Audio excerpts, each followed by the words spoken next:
یہ اسلام میں خون کا عطیہ دینا یا کوئی اور آرگن جیسے گردہ دینا جائز بلکہ مستحسن ہے. آپ ڈاکٹر ہیں نا؟ ہاں جی. بلکہ وفات کے بعد آنکھیں، دل، پھیپھڑے، جگر، گردے، پینکریاس، انتڑیاں اور آج کل جسم یا جلد بھی ان کی بھی وصیت کی جا سکتی ہے. لیکن حضور سوال یہ ہے کہ جسم سارا کا سارا پورا میڈیکل ایکسپیریمنٹیشن کے لیے، انیٹمی کی تعلیم کے لیے اس کی اجازت ہے، خصوصاً عورت کے جسم کی؟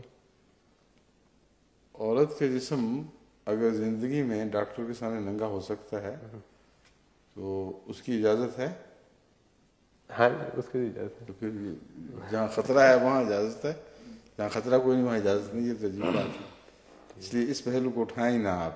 جی جو خدا تعالیٰ نے بنیادی سائنسی حقوق رکھے ہیں انسان کے اوپر اور انسان کے سائنس پر رکھے ہیں، وہ الگ مسئلہ ہے. ان کا شریعت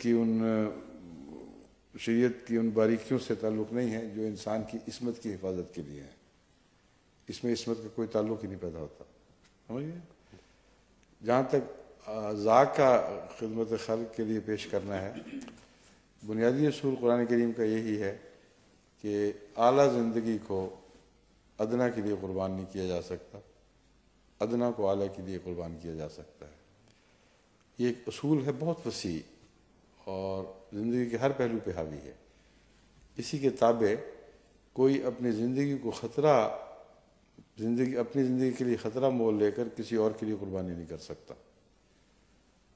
بظاہر یہ اچھی چیز ہے، لیکن یہ اس قسم کی قربانی اس میں شامل نہیں ہے جو مثلاً جنگ میں انسان کسی کو بچانے کے لیے، ماں کسی بچے کو بچانے کے لیے آگے آتی ہے. وہ بالکل اور مسئلہ ہے.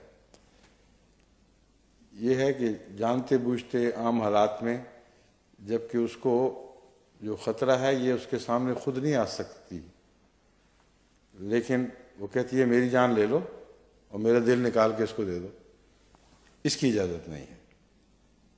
یہ قسم کی خودکشی ہے. اور زندگی کو دوسرے کی خاطر اس طرح قربان کرنا کہ اپنی مرضی سے کہہ دیا جائے کہ اس کو نکال کے اس کے سپرد کر دو، یہ جائز نہیں ہے.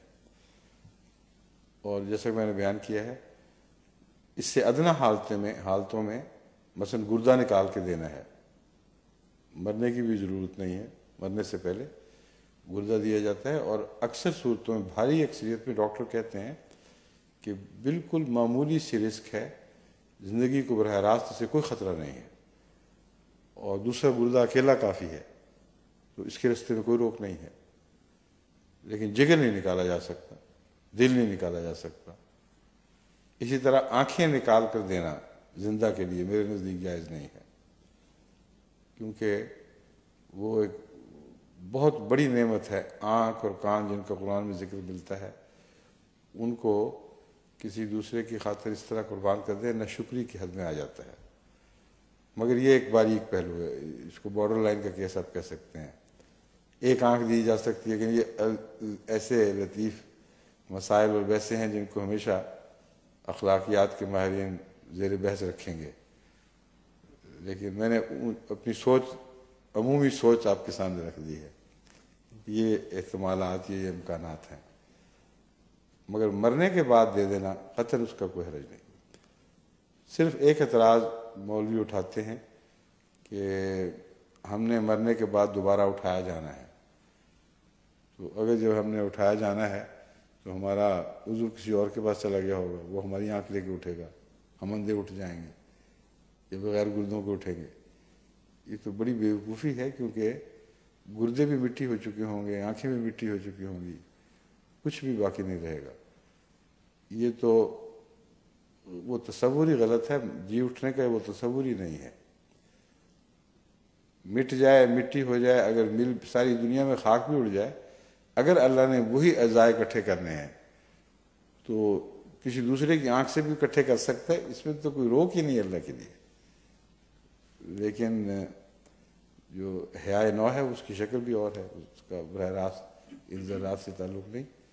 مگر تمثیلاً حدیثوں میں یہ ذکر ملتا ہے کہ اللہ چاہے تو تمام ذرات کو، قرآن کریم کی آیات میں بھی ہے اور احادیث میں بھی ہے کہ مردہ کے، وہ اس کا کافر سوال کیا کرتے تھے کیا ہم پھر بھی جی اٹھیں گے جبکہ ہماری ہڈیاں گل سڑ کے بوسیدہ ہو چکی ہوں گی، ہم مٹی ہو گئے ہوں گے؟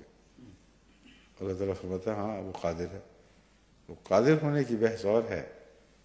چاہے تو اگر ویسا ہی جسم بنانا ہو تو اٹھا سکتا ہے، لیکن چونکہ ویسا جسم نہیں بنانا اس لیے اس کی ضرورت نہیں. کیونکہ قرآن کریم کی دوسری آیتیں بتاتی ہیں کہ ہم تمہیں ایسے جسم میں اٹھائیں گے فی ما لا تعلمون، کہ اس کا تمہیں تصور بھی کوئی نہیں. تو کیا انسان کو اپنا پتہ نہیں کہ میں کیا ہوں، کس صورت کا ہوں؟ جس صورت میں چاہے گا اللہ اٹھائے گا، وہ ایک الگ بحث ہے. اس کا ان اعضاء سے کوئی تعلق نہیں جن کی آپ بات کر رہے ہیں. ٹھیک ہے.